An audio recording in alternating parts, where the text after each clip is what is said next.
रजनी को बचपन से ही पेंटिंग का बहुत शौक था। वो हमेशा से ही पेंटर बनना चाहती थी, पर उसके माँ और पिताजी ने उसको कभी भी इस चीज के लिए सपोर्ट नहीं किया और उसकी शादी नीरव से हो गई। नीरव रजनी को बहुत प्यार करता था, पर रजनी हमेशा चुपचाप ही रहती।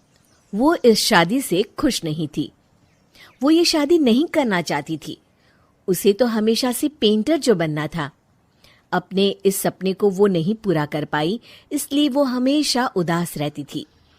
रजनी, बहुत ही बढ़िया फिल्म लगी है, कल देखने चले?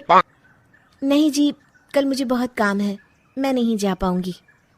अच्छा तो कोई बात नहीं, संडे को चलते हैं। देखिए, मुझे फिल्म देखना पसंद नहीं है। आपको जाना है तो चले जाइए। नीरव को मना करके रजनी वहां से चली जाती है और अपने बैग को खोलकर उसमें बंद पड़े ब्रश और कलर्स को देखकर रोने लगती है।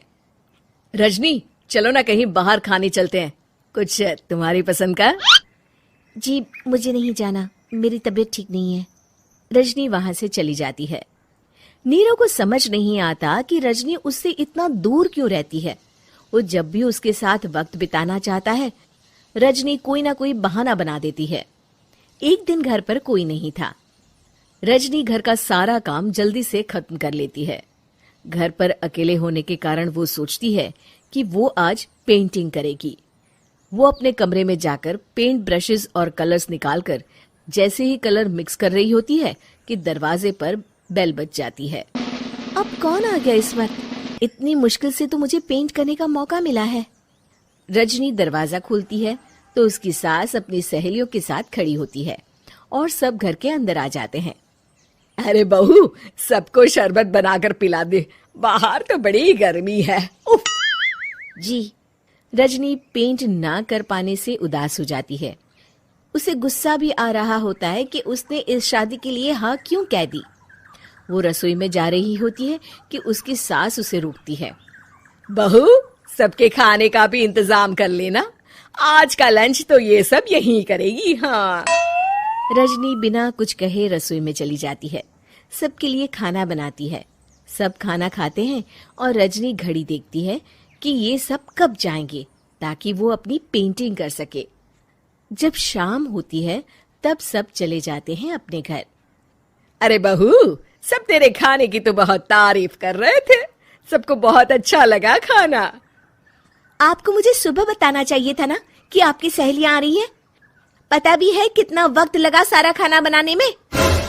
अरे बहू, तू ऐसे कैसे बात कर रही है मुझसे? तो और कैसे बात करूं? मैं इस घर की कोई नौकरानी नहीं हूं कि इतना काम करूंगी। रजनी अपने कमरे में जाकर दरवाजा बंद कर लेती है। शाम को जब नीरव आता है तो उसकी माँ उसे पूरी घटना के बारे में बताती है। क्या रजनी ने आपसे इस तरह बात की माँ? हाँ, और पता नहीं उसे क्या हो गया है, शाम से बाहर भी नहीं आई है। मैंने तो कई बार आवाज दी, खाना भी नहीं खाया उसने। तू ही बात करके देख ले बेटा। नीरव अपने कमरे का दरवाजा खटखटाता है। रजनी, दरवाजा खोलो, मैं हूं।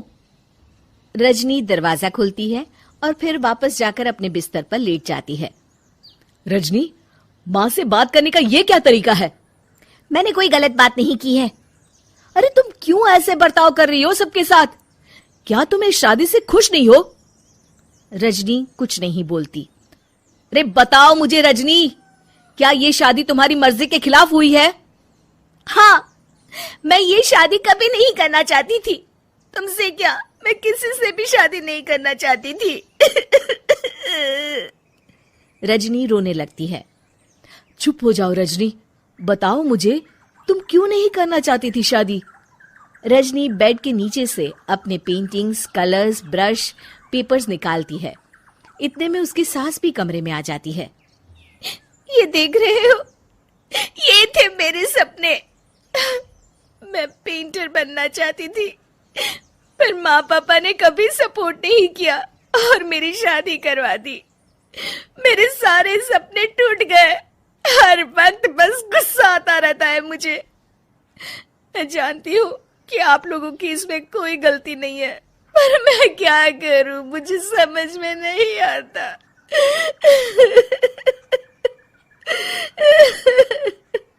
रजनी फूट फूट कर रोने लगती है। मुझे माफ कर दीजिए, आप दोनों के साथ मैं बहुत बुरा बर्ताव कर रही हूँ। अरे रजनी बेटा, चुप हो जाओ तुम। नीरव पानी लेकर आता है। ये लो पानी पियो और शांत हो जाओ। रजनी पानी पीती है और उसकी सास पेंटिंग्स देख रही होती है। अरे नीरव, हमें तो पता ही नहीं था कि हमारी बहू कलाकार है। अरे कितनी अच्छी पेंटिंग्स बनाई है, देखो तो। ये वाली तो मैं अपने कमरे में ले जाऊंगी। आपको ये पेंटिंग्स अच्छी लगी? अच्छी नहीं, बहुत अच्छी लगी। और तुमने हमें बताया क्यों नहीं?